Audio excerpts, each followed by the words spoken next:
Hey guys, I know it's been a while. I told you guys I was gonna do Vlogtober and then I only got like 2 weeks into it and I just couldn't do it anymore. I have had so many responsibilities and I reached a burnout mid-October, so I decided I'm just gonna give a break to YouTube. I did what I could for the 2 weeks. Every day it's a lot with everything else I have going on, but I hope you guys did enjoy those 2 weeks and didn't mind the break that long. Today we are going to do a get it done with me video. Today what we have going on is because on Tuesdays I teach at our homeschool co-op and normally I do my final prep over the weekend and sometimes on Monday. Today I have to get it all done. We had a busy weekend of fun, Halloween themed activities, parties, and trunk or treats, so I didn't have much time.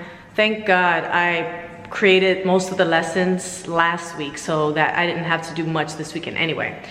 So now today I have to print out all of my things for the lessons, finish the final schedule for all the classes and get that all packed up into my red bin. And then I have to get our homeschool week scheduled, figuring out our plan, getting my planner together. I want to show you guys my new planner that I had created and I'll talk to you about that more. And I hope you guys get some motivation from this. And like I said, there's a couple things I want to share with you guys. So here it is. So this is what my dining room table looks like 6 days out of the week until I clean it that one day of the week, because I still have to get my homeschool shelves. We've just been so busy. We haven't been able to finish setting up the house. So this here is all Halloween stuff, and then this is co-op stuff, this is Halloween decor, and then this is school stuff. So what needs to happen right now is this Halloween stuff has to stay here probably till tomorrow. But these are my co-op bins. So these are from the last lesson.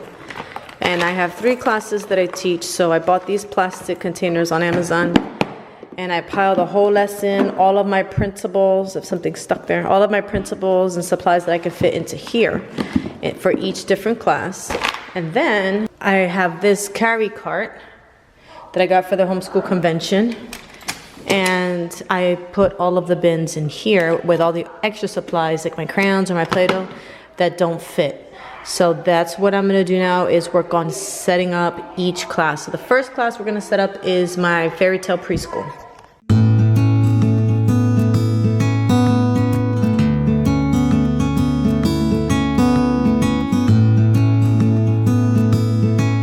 Then I have to empty out my lesson plan for the last week, and I just basically end up throwing away the things that I didn't use, and I put away all my supplies in here. This is my temporary solution. It was left here when we moved, but last week we did 3 Billy Goat Scruff, and this was the craft that the kids made, and we had a bunch of fun activities for that as well, which I'll show you another day when I start recording my units and putting them on Teachers Pay Teachers for you guys.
So this week for Fairy Tale Preschool, we are going into my big book of fairy tales.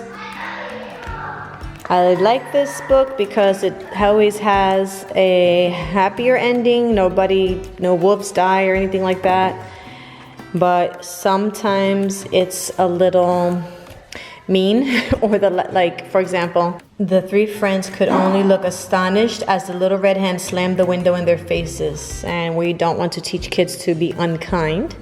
So things like that I have to try to remember to change the wording for. The pictures though do keep the kids entertained, because there's always like little hidden, like random little creatures around. And so as I'm reading, they like to look at the funny pictures. So I always have to make sure I have my book right in my cart right away.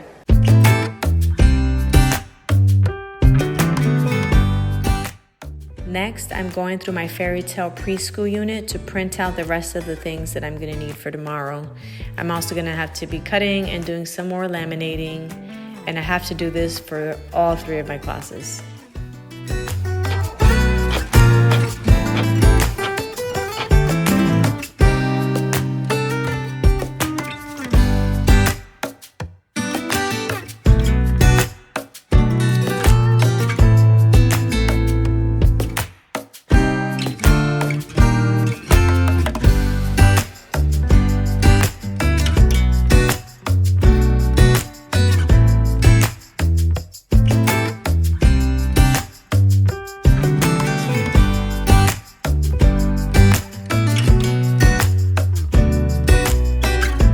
Another thing we're going to be doing during class, this is the lesson plan that I create, is the kids are going to be watching a short video on how to make bread. Next, so I have my laminated game here. I'm going to put those in a baggie, put those away as well. So this is my little box, my little, what I call my little like literacy or phonics box. And each child has a baggie of letters that we have already learned. They're not laminated, just too much work and too much paper and cutting and all that. But these are my pictures that I use for the sounds. So if I'm going to be teaching them the k sound, I have a king here, and these are just all the different pictures, and I have one laminated letter to share. So these are, and the sight words as well. And this is how we play our many different games. I just keep adding to this box. And this is like our literacy phonics type box here.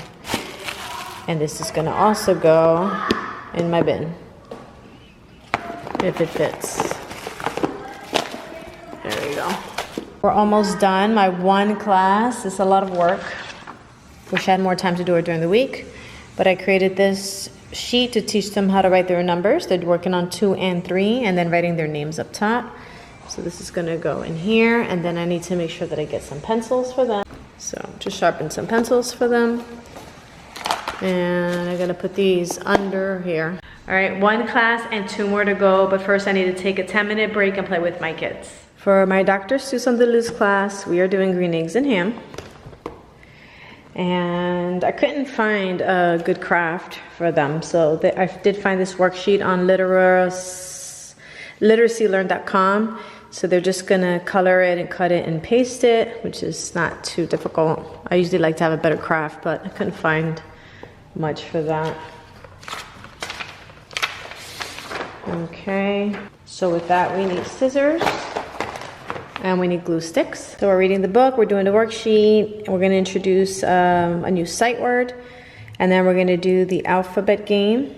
So we don't focus on sight words that much in this Dr. Seuss class. I just throw it in there every so often, so we're probably just gonna review the word and. I also have some kids in this class, they're in my other class, so they'll be able to, and they're the younger ones too, so they'll be able to do the sight words when they get to the second class.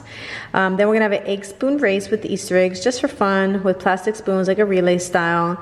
And then I have different rounds of that. Then we're gonna do a green egg and ham rhyming hunt. I'm gonna write rhyming words on different eggs. I luckily have found my old Easter eggs. And if they have to find 2 rhyming words that match and they can keep the prizes inside, we're gonna hide some candy in there. And then we're gonna put a piece of tape across the floor, separate the room into 2, and we're gonna play Would You Rather. And I'm gonna ask all these silly questions. Would you rather give up cheese or chocolate forever? And then they have to decide and just stand on each side of the line. It's just for fun. So that's the plan for this. I need to go get the eggs, get the plastic spoons, and then write some matching rhyming words on there. And then this box will already be done, as long as I add my tape and I have my words. This one is easier. And the crayons are already packed because of the last fairy tale, already had it. Tomorrow for my science unit, we are going to study the moon. I'm going to show them like a hands-on version of how the moon changes phases. And then we're gonna do that Oreo activity. So I just ordered 2 more packs of Oreos. I'm gonna have them, I created this on Canva and I lightened the circles. It was actually a template there. I just lightened the circles and this was the answering sheet. So I'm gonna have them create the phases with the cookies, and I have a whole bunch of toothpicks. I have some more over here because we're gonna need a lot of toothpicks for the next activity. Then they'll be able to glue this inside their notebooks, their science notebooks. After that, we're gonna be, first we're gonna talk about, I have a bunch of discussion questions here. Then we'll do the hands-on visual and then the Oreo phases. And that'll give them some time. Then I'm gonna show them a video on star constellations, and then I'm gonna each give them one of these with some toothpicks and mini marshmallows to create their own constellations. And then they'll be able to eat them. And then for a game, we're gonna play this game that I call Switch Sides. And that's pretty much it. This is an easy class. I'm so grateful because I'm finally done preparing for co-op after I put the stuff in the bin. Thank you guys for watching. I hope you enjoyed that quick little video, and I'll see you in the next one.